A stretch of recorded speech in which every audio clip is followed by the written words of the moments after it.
그 여자는 아이를 품에 안고 울었습니다. 20해를 키운 아들이 떠나는 날 여자는 처음으로 진실을 말해야 했습니다. 내가 내 배에서 나온 자식이 아니라고 20해 전 산속에서 주워온 아이라고. 그런데 아들이 대답했습니다. 어머니, 저는 알고 있었습니다. 태어날 때부터 알고 있었습니다. 그리고 아들은 자신의 정체를 밝혔습니다. 그 정체를 듣는 순간 여자는 두 다리에 힘이 풀려 그 자리에 주저앉고 말았습니다.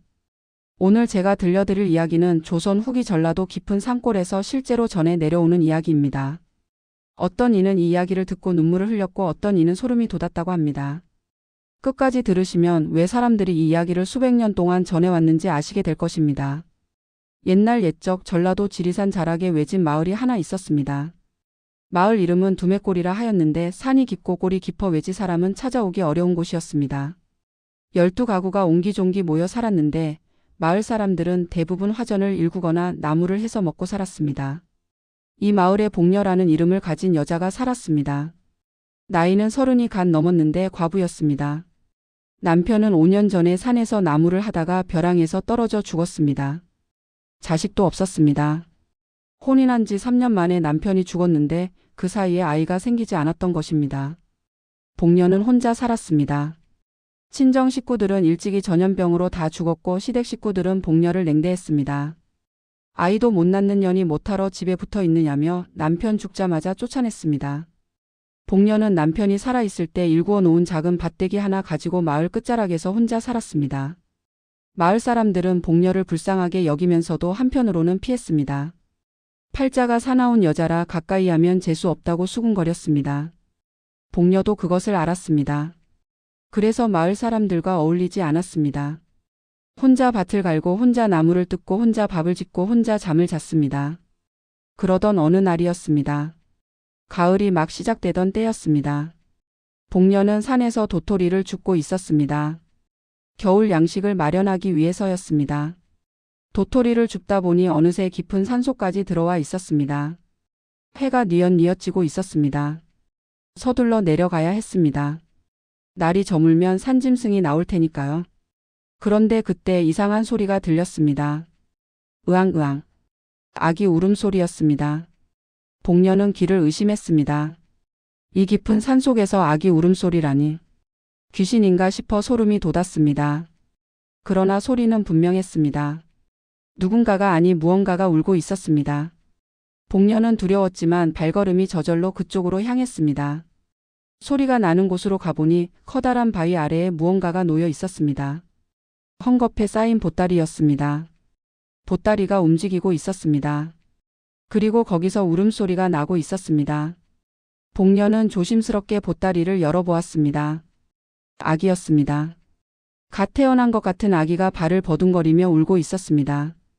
온몸이 피투성이인 것을 보니 태어난 지 얼마 되지 않은 것이 분명했습니다. 탯줄이 아직 붙어 있었습니다. 누군가가 이 아이를 낳자마자 버린 것이었습니다. 복녀는 놀랐습니다. 이 깊은 산속에서 아이를 낳고 버리다니. 대체 누가 이런 짓을 한 것인가? 주위를 둘러보았지만 아무도 없었습니다. 아이를 버린 사람은 이미 사라지고 없었습니다. 복녀는 고민했습니다. 이 아이를 어떻게 해야 하나? 마을로 데려가면 사람들이 뭐라 할까? 아이도 못 낳는 년이 어디서 아이를 데려왔냐고 손가락질할 것이 뻔했습니다. 그러나 이대로 두고 갈 수는 없었습니다. 밤이 되면 산짐승에게 물려 죽을 것이 뻔했습니다. 이미 해가 지고 있었습니다. 머뭇거릴 시간이 없었습니다. 복녀는 아이를 품에 안았습니다. 아이를 안는 순간 이상한 일이 일어났습니다. 아이가 울음을 뚝 그쳤습니다. 그리고 복녀의 얼굴을 올려다보았습니다. 그 눈이 어찌나 맑은지 복녀는 그만 눈물이 나고 말았습니다. 아가야, 내가 데려갈게. 내가 키울게. 걱정하지 마. 복녀는 아이를 품에 안고 산을 내려왔습니다. 여러분, 잠시 이야기를 멈추고 여쭙겠습니다. 지금 이 이야기를 듣고 계신 곳은 어디십니까? 서울이십니까? 부산이십니까? 대구나 광주십니까? 아니면 시골 마을이십니까? 지금 살고 계신 지역을 댓글로 남겨주시면 오늘 하루 좋은 기운이 함께 하실 것입니다. 어르신들의 건강과 행복을 진심으로 빕니다. 그리고 아직 구독을 안 하셨다면 무료인 구독 버튼 한 번만 눌러 주십시오. 구독하시면 몸이 건강해지고 좋은 일이 생긴다고들 합니다. 저도 어르신들을 위해 매일 좋은 이야기 준비하겠습니다. 자, 이야기를 계속하겠습니다. 복녀는 아이를 집으로 데려왔습니다. 그날 밤 복녀는 밤새 아이를 돌봤습니다. 탯줄을 깨끗이 잘라주고 따뜻한 물로 몸을 씻겨주고 헌 옷을 찢어 베네저고리를 만들어 입혔습니다. 젖이 나오지 않으니 미음을 쑤어 손가락에 묻혀 먹였습니다. 아이는 배가 고팠는지 허겁지겁 빨아먹었습니다. 아이는 산의 아이였습니다. 복녀는 아이의 이름을 지었습니다. 산에서 주웠으니 산돌이라 부르려다가 그것은 너무 슬픈 이름 같았습니다. 대신 하늘이 내려준 아이라는 뜻으로 천복이라 지었습니다. 하늘의 복이라는 뜻이었습니다. 다음 날 마을 사람들이 알게 되었습니다. 복녀가 아이를 데려왔다는 소문이 퍼졌습니다. 사람들이 수군거리기 시작했습니다. 전현이 어디서 아이를 데려왔대? 혹시 숨겨둔 남자가 있는 거 아니야?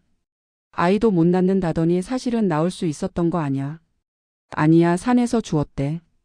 에이, 그런 게 어딨어. 분명 무슨 사정이 있을 거야. 복녀의 시어머니가 찾아왔습니다. 한양으로 팔아먹을 거야.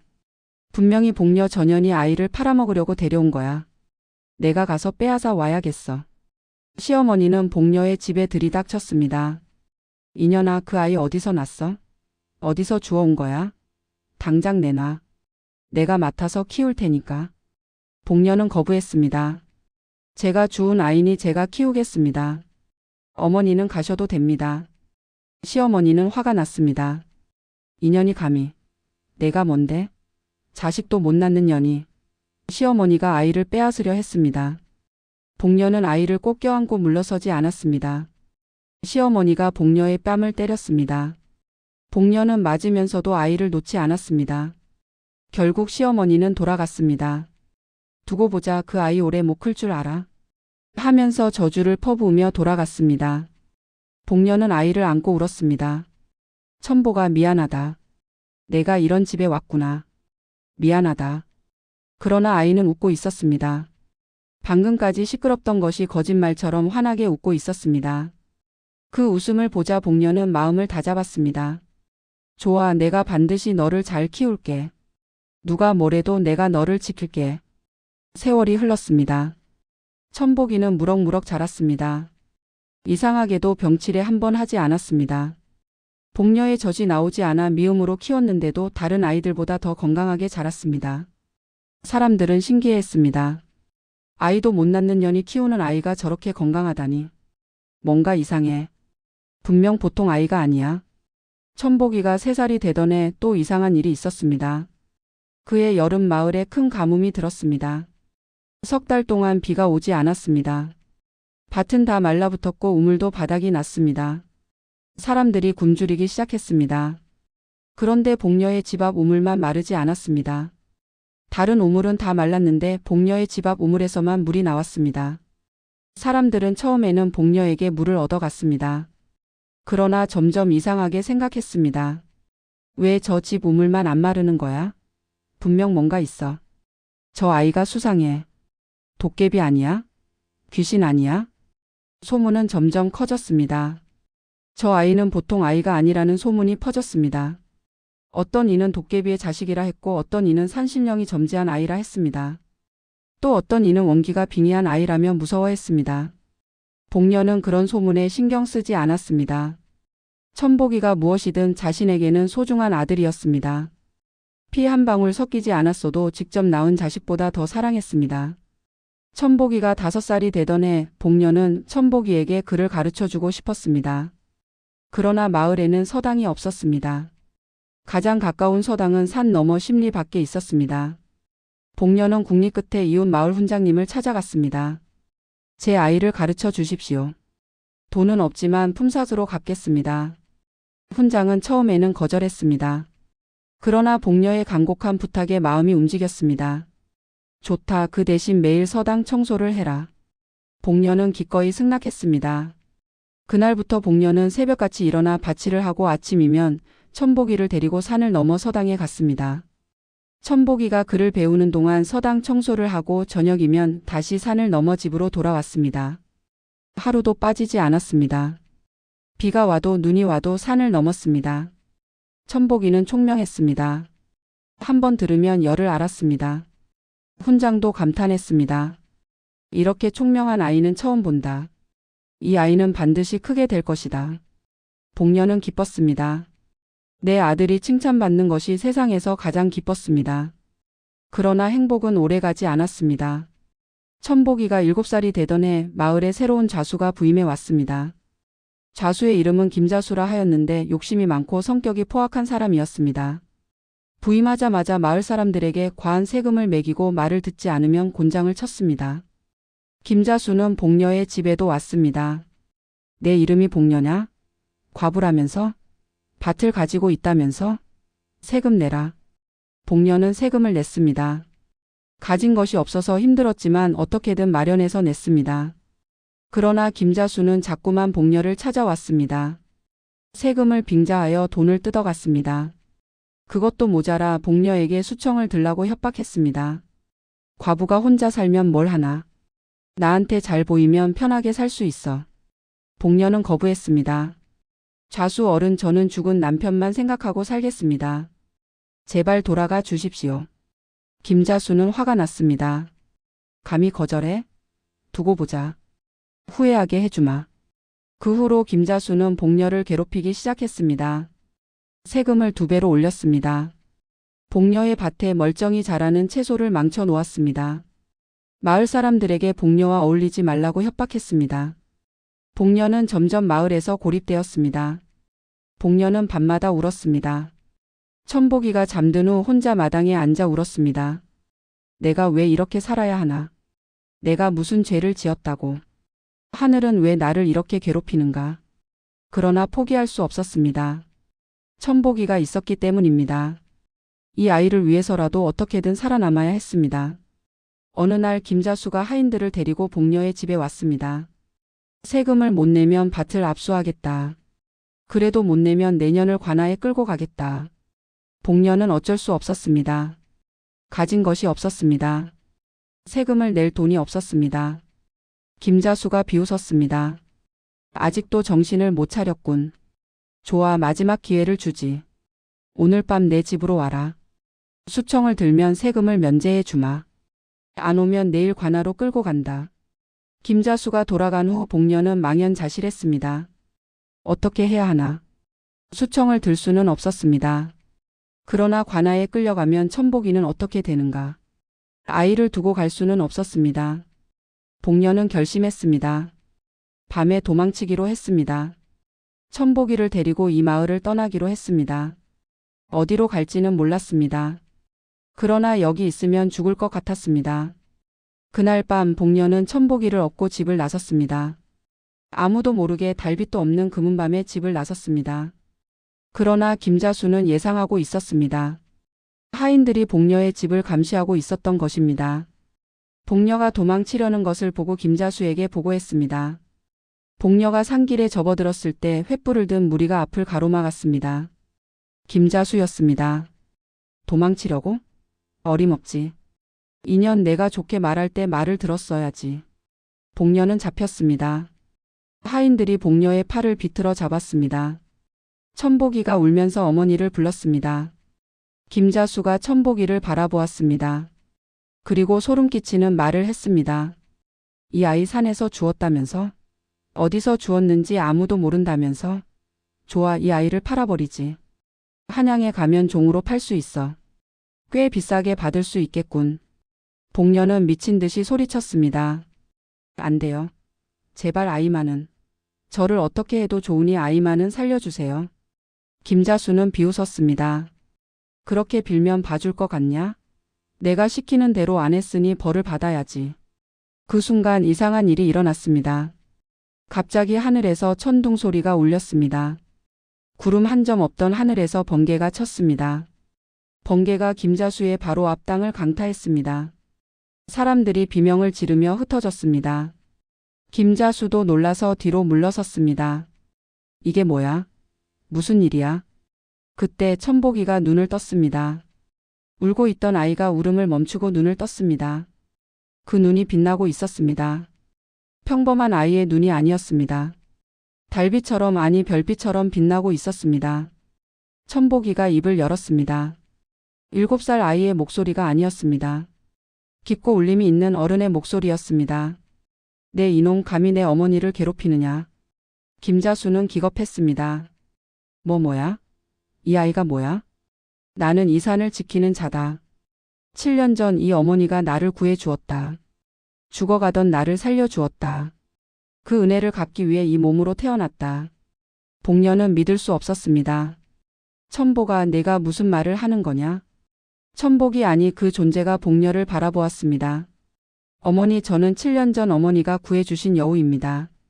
복녀는 기억이 떠올랐습니다. 7년 전 천복이를 죽기 몇 달 전의 일이었습니다. 산에서 나무를 캐다가 덫에 걸린 여우 한 마리를 발견했습니다. 피를 흘리며 죽어가고 있었습니다. 불쌍해서 덫을 풀어주고 상처에 약초를 발라주었습니다. 그리고 며칠 동안 먹이를 가져다 주었습니다. 여우가 나은 후 산으로 돌아갔습니다. 그 여우가 바로. 그렇습니다, 어머니. 저는 그 여우입니다. 어머니의 은혜를 갚기 위해 사람의 몸으로 태어나 어머니의 아들이 되었습니다. 어머니를 지키기 위해. 김자수는 벌벌 떨었습니다. 요물이야. 요물. 요물이라 불러도 좋다. 그러나 내 죄는 용서받을 수 없다. 약한 자를 괴롭히고 욕심으로 남의 것을 빼앗고 여자를 겁탈하려 했다. 하늘이 용서하지 않는다. 천복이가 손을 들었습니다. 그러자 다시 번개가 쳤습니다. 이번에는 김자수의 바로 옆이었습니다. 김자수가 비명을 지르며 낮아빠졌습니다. 살려줘. 살려줘. 잘못했어. 다시는 안 그럴게. 내 목숨은 빼앗지 않겠다. 그러나 벌은 받아야 한다. 천복이가 다시 손을 들었습니다. 그러자 김자수의 몸에서 무언가가 빠져나가는 것 같았습니다. 김자수가 비명을 지르며 몸부림쳤습니다. 내 탐욕을 빼앗겠다. 이제부터 너는 남의 것을 탐내지 못한다. 탐내려 하면 온몸이 아플 것이다. 그리고 내가 빼앗은 것들은 모두 주인에게 돌아갈 것이다. 김자수는 기절했습니다. 하인들은 혼비백산하여 도망쳤습니다. 천복이의 눈에서 빛이 사라졌습니다. 그리고 평소의 7살 아이로 돌아왔습니다. 어머니, 저 졸려요. 천복이가 복녀의 품에 안기며 잠이 들었습니다. 복녀는 아이를 안고 그 자리에 주저앉았습니다. 무슨 일이 일어난 건지 알 수 없었습니다. 그러나 한 가지는 확실했습니다. 이 아이가 자신을 구해 주었다는 것. 자신이 7년 전에 살려준 여우가 아이의 몸으로 돌아와 자신을 지켜주었다는 것. 복녀는 아이를 껴안고 울었습니다. 천보가 고맙다. 고맙다, 내 아들아. 다음 날 김자수는 변해 있었습니다. 마치 다른 사람이 된 것처럼 행동했습니다. 마을 사람들에게 빼앗았던 것들을 돌려주기 시작했습니다. 밭을 돌려주고 돈을 돌려주고 곡식을 돌려주었습니다. 사람들에게 사과했습니다. 잘못했다, 용서해달라고 빌었습니다. 사람들은 놀랐습니다. 그 탐욕스럽던 김자수가 이렇게 변하다니. 무슨 일이 있었던 것인가? 김자수는 진실을 말하지 않았습니다. 아무에게도 그날 밤 일을 말하지 않았습니다. 그러나 복녀의 집에는 다시는 오지 않았습니다. 복녀를 보면 고개를 숙이고 피해갔습니다. 마치 무서운 것을 본 사람처럼. 복녀와 천복이의 삶은 달라졌습니다. 김자수가 괴롭히지 않으니 평화로웠습니다. 마을 사람들도 복녀를 예전처럼 냉대하지 않았습니다. 오히려 김자수가 변한 것이 복녀 덕분이라며 복녀에게 고마워했습니다. 천복이는 계속 서당에 다녔습니다. 훈장님은 천복이의 실력에 감탄을 금치 못했습니다. 이 아이는 하늘이 낸 제목이다. 반드시 큰 인물이 될 것이다. 그러나 복녀는 걱정이 되었습니다. 천복이가 자신을 지켜준 것은 고마웠습니다.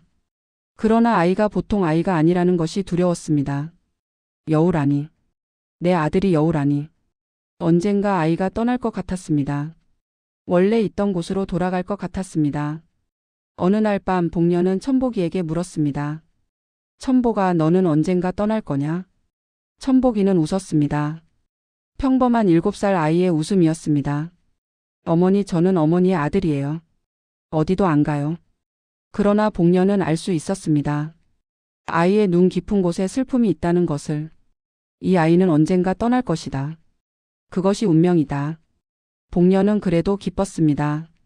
지금 이 순간 아이가 곁에 있다는 것만으로도 충분했습니다. 미래의 이별을 두려워하며 지금을 낭비하고 싶지 않았습니다. 세월이 흘러 천복이가 15살이 되었습니다. 건장한 청년으로 자랐습니다. 얼굴이 잘생기고 몸이 건강했습니다. 학문도 뛰어났습니다. 마을에서 천복이를 모르는 사람이 없었습니다. 모두들 천복이를 칭찬했습니다. 저 청년은 과거에 급제할 제목이다. 큰 인물이 될 것이다. 훈장님이 복녀에게 말했습니다. 천복이를 한양으로 보내라. 과거 시험을 보게 하라. 이 제목을 시골에 묻어둘 수는 없다. 복녀는 고민했습니다. 아들을 한양으로 보내면 다시는 볼 수 없을지도 모른다. 그러나 아들의 장래를 위해서는 보내야 했습니다. 복녀는 천복이에게 말했습니다. 천복아, 한양으로 가거라. 과거 시험을 보고 큰 인물이 되거라. 천복이는 고개를 저었습니다. 어머니를 두고 갈 수 없습니다. 아니다. 너는 가야 한다. 어머니는 괜찮다. 너만 잘 되면 어머니는 행복하다. 천복이는 오래 고민했습니다. 그리고 결국 승낙했습니다. 알겠습니다, 어머니. 가겠습니다. 그러나 반드시 돌아오겠습니다. 천복이가 떠나던 날 복녀는 울지 않았습니다. 웃으며 배웅했습니다. 잘 가거라. 몸 건강히 있거라. 과거에 급제하면 어머니한테 알려라. 천복이가 길을 떠났습니다. 언덕을 넘어 사라질 때까지 복녀는 손을 흔들었습니다. 천복이가 사라지자 복녀는 그제야 울었습니다. 대문 앞에 주저앉아 엉엉 울었습니다. 15년을 키운 아들이 떠났습니다. 다시 볼 수 있을지 알 수 없었습니다. 복녀는 혼자가 되었습니다. 다시 혼자가 되었습니다. 남편이 죽었을 때와 같은 외로움이 찾아왔습니다. 그러나 이번에는 더 힘들었습니다. 남편과는 3년을 살았지만 천복이와는 15년을 살았기 때문입니다. 복녀는 매일 아들을 기다렸습니다. 혹시 편지가 올까 하고 기다렸습니다. 혹시 급제했다는 소식이 올까 하고 기다렸습니다. 1년이 지났습니다. 소식이 없었습니다. 2년이 지났습니다. 여전히 소식이 없었습니다. 3년이 지났습니다. 4년, 5년 소식이 없었습니다. 복녀는 불안했습니다. 아들에게 무슨 일이 생긴 것인가? 혹시 죽은 것인가? 아니면 원래 있던 곳으로 돌아간 것인가? 복녀는 밤마다 울었습니다. 천보가 어디 있느냐? 살아 있느냐? 어머니한테 소식이라도 보내라. 그러던 어느 날 마을에 관리가 왔습니다. 젊은 관리였습니다. 말을 타고 하인들을 거느리고 마을에 들어왔습니다. 마을 사람들이 웅성거렸습니다. 저 관리가 누구야? 왜 우리 마을에 온 거야? 관리가 마을 이장에게 물었습니다. 이 마을에 복녀라는 여자가 사시오? 이장은 대답했습니다. 예, 마을 끝자락에 사십니다. 무슨 일이십니까? 관리는 대답하지 않았습니다. 하인들에게 지시하여 복녀의 집으로 향했습니다. 마을 사람들이 따라갔습니다. 복녀에게 무슨 일이 생긴 것인가? 혹시 죄를 지은 것인가? 복녀의 집 앞에 도착한 관리가 말에서 내렸습니다. 그리고 대문 앞에 무릎을 꿇었습니다. 마을 사람들이 놀랐습니다. 관리가 왜 무릎을 꿇어? 관리가 큰 소리로 말했습니다. 어머니, 불효자 천복이 돌아왔습니다. 대문이 열렸습니다. 복녀가 나왔습니다. 5년 만에 보는 아들이었습니다. 젊은 관리가 바로 천복이었습니다. 천복아? 내가 천복이냐? 예, 어머니. 불효자가 돌아왔습니다. 늦어서 죄송합니다. 복녀는 아들에게 달려갔습니다. 아들을 껴안고 울었습니다. 천보가 살아 있었구나. 살아 있었구나. 마을 사람들도 놀랐습니다. 저 청년이 천복이야? 복녀가 키운 그 아이가? 세상에, 관리가 되었네. 천복이는 과거에 장원 급제했습니다. 그리고 3년 동안 벼슬살이를 하며 공을 세웠습니다. 백성을 사랑하고 청렴하게 일해서 젊은 나이에 높은 벼슬에 올랐습니다. 천복이는 어머니를 모시기 위해 고향에 온 것이었습니다. 어머니, 저와 함께 한양으로 가시지요. 이제 어머니를 편하게 모시겠습니다. 복녀는 고개를 저었습니다. 아니다. 나는 여기가 좋다. 내 아버지 무덤이 여기 있고 내 삶이 여기 있다. 나는 여기서 살겠다. 천복이는 어머니의 뜻을 따랐습니다. 대신 어머니를 위해 새 집을 지어드렸습니다. 하인들을 보내 어머니를 돌보게 했습니다. 그리고 틈날 때마다 고향에 내려와 어머니를 찾아뵀습니다. 복녀는 행복했습니다. 아들이 살아있고 잘 되었고 효도하는 것이 세상에서 가장 기뻤습니다. 천복이가 20살이 되던 해 결혼을 하게 되었습니다. 혼인 상대는 한양의 양반집 규수였습니다. 얼굴이 예쁘고 마음씨가 착한 처녀였습니다. 천복이는 어머니를 모시고 한양으로 올라가 혼례를 올렸습니다. 혼례 후 천복이가 어머니께 절을 올리며 말했습니다. 어머니, 제가 드릴 말씀이 있습니다. 뭐냐 말해보거라. 어머니, 저는 어머니의 친아들이 아닙니다. 복녀는 놀라지 않았습니다. 알고 있다. 산에서 주웠지. 예, 그렇습니다. 그리고 저는 사람이 아닙니다. 복녀는 고개를 끄덕였습니다. 알고 있다. 여우지. 천복이는 놀랐습니다. 어머니 아셨습니까? 복녀는 웃었습니다. 어미가 자식을 모르겠느냐. 내가 여우든 귀신이든 나한테는 아들이다. 그게 뭐가 중요하냐. 천복이는 눈물을 흘렸습니다. 어머니 감사합니다. 그런데 한 가지 더 말씀드릴 것이 있습니다. 또 뭐냐? 저는 곧 떠나야 합니다. 복녀의 얼굴이 굳어졌습니다. 떠난다니. 어디로 떠난다는 거냐? 원래 있던 곳으로 돌아가야 합니다. 저는 어머니의 은혜를 갚기 위해 이 세상에 왔습니다. 이제 은혜를 다 갚았으니 돌아가야 합니다.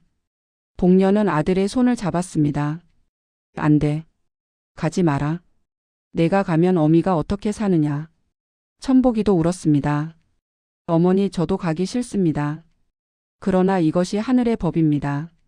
저는 사람이 아니니 사람 세상에 오래 있을 수 없습니다. 이미 20해나 있었습니다. 더 있으면 어머니께 해가 됩니다. 무슨 해가 된다는 거냐. 그런 것 없다. 가지 마라. 어머니, 제가 더 있으면 어머니의 수명을 빼앗게 됩니다. 저는 그럴 수 없습니다. 어머니를 오래오래 사시게 하고 싶습니다. 복녀는 말문이 막혔습니다. 아들이 자신의 수명을 걱정해서 떠난다니. 그것을 어찌 막겠습니까? 천복이가 절을 올렸습니다. 어머니, 긴 세월 키워주셔서 감사합니다. 버려진 저를 거두어 주시고 친자식처럼 사랑해 주시고 공부까지 시켜주셨습니다. 그 은혜는 평생 잊지 않겠습니다. 복녀는 아들을 껴안았습니다. 천복아, 내가 더 고맙다. 내 덕분에 외로운 세월을 버틸 수 있었다. 내가 없었으면 나는 진작에 세상을 떠났을 것이다. 고맙다, 내 아들아. 천복이가 일어섰습니다. 어머니, 제가 떠나도 걱정하지 마십시오. 제 아내가 어머니를 모실 것입니다. 그리고 제가 없어도 어머니를 지켜드리겠습니다. 어디서든 어머니를 지켜보겠습니다. 천복이가 문 밖으로 나갔습니다. 그리고 눈부신 빛에 휩싸였습니다. 빛이 걷히자 천복이의 모습은 사라지고 한 마리 흰 여우가 서 있었습니다. 여우가 복녀를 바라보았습니다. 그 눈이 천복이의 눈과 똑같았습니다. 어머니, 안녕히 계십시오. 다음 생에 다시 만납시다. 여우가 몸을 돌려 달렸습니다. 빠르게 바람처럼 달려서 산으로 사라졌습니다. 복녀는 그 자리에 서서 한참을 바라보았습니다. 아들이 사라진 산을 바라보았습니다. 잘 가거라, 내 아들아. 건강하거라. 행복하거라. 복녀는 눈물을 흘리면서도 웃었습니다. 슬프지만 후회는 없었습니다. 20해 동안 좋은 아들을 두었으니까요. 천복이가 떠난 후 복녀는 며느리와 함께 살았습니다. 며느리는 효성이 지극했습니다. 시어머니를 친어머니처럼 모셨습니다. 복녀는 외롭지 않았습니다. 이듬해 며느리가 아이를 낳았습니다. 사내 아이였습니다. 얼굴이 천복이와 꼭 닮았습니다. 복녀는 손자를 안고 울었습니다. 천복아, 내가 돌아왔구나. 내가 손자로 돌아왔구나. 손자의 이름을 다시 천복이라 지었습니다. 하늘의 복이라는 뜻으로. 복녀는 90까지 살았습니다. 90살까지 건강하게 살다가 편안히 눈을 감았습니다. 죽기 전날 밤 복녀는 꿈을 꾸었습니다. 꿈에 천복이가 나타났습니다. 젊은 청년의 모습이었습니다. 어머니, 제가 모시러 왔습니다. 천복아 왔구나. 예, 이제 함께 가시지요. 저쪽 세상에서 어머니를 모시겠습니다. 복녀는 아들의 손을 잡았습니다. 그리고 함께 빗속으로 걸어갔습니다. 다음 날 아침 복녀는 미소를 띤 채 세상을 떠났습니다. 마을 사람들은 복녀를 산자락에 묻어 주었습니다. 천복이가 처음 발견된 그 바위 근처에 묻어 주었습니다. 그 후로 그 산을 은혜산이라 부르게 되었습니다. 사람들은 전했습니다. 착한 일을 하면 하늘이 알아본다고. 버려진 생명을 살리면 그 은혜가 반드시 돌아온다고. 복녀가 여우를 살렸기에 여우가 사람이 되어 돌아왔고, 복녀가 아기를 버리지 않았기에 아기가 효자가 되어 어머니를 모셨다고. 지금도 그 마을에 가면 은혜산 이야기를 들을 수 있다고 합니다. 가끔 밤에 산을 오르면 흰 여우가 나타난다고 합니다. 그 여우는 사람을 해치지 않고 오히려 길을 잃은 사람을 집까지 안내해 준다고 합니다. 마을 사람들은 그 여우가 천복이라고 믿습니다. 죽어서도 사람들을 돕는 천복이라고. 여러분 이 이야기를 듣고 어떤 생각이 드십니까? 세상에는 인연이라는 것이 있습니다. 우연히 만나는 것 같아도 다 이유가 있는 것입니다. 복녀가 덫에 걸린 여우를 만난 것도 인연이고 산에서 버려진 아기를 발견한 것도 인연입니다. 그 인연을 소중히 여기면 복이 됩니다. 외면하면 화가 됩니다. 복녀는 여우를 살렸습니다. 아기를 버리지 않았습니다. 그래서 외로운 과부의 삶이 행복한 어머니의 삶으로 바뀌었습니다. 여러분도 혹시 지금 어려운 일을 겪고 계십니까? 외롭고 힘드십니까? 그래도 포기하지 마십시오. 착하게 사십시오. 어려운 사람을 도우십시오. 그러면 하늘이 알아봅니다. 반드시 복이 돌아옵니다. 복녀처럼요. 이야기는 여기서 끝입니다. 오늘도 긴 이야기 끝까지 들어주셔서 감사합니다. 어르신들의 건강과 행복을 빕니다. 다음에 또 좋은 이야기로 찾아뵙겠습니다. 아직 구독을 안 하셨다면 구독 버튼 눌러주시고 좋아요도 눌러주시면 큰 힘이 됩니다. 댓글에 여러분의 생각도 남겨주십시오. 오늘 들려드린 이야기 어떠셨습니까?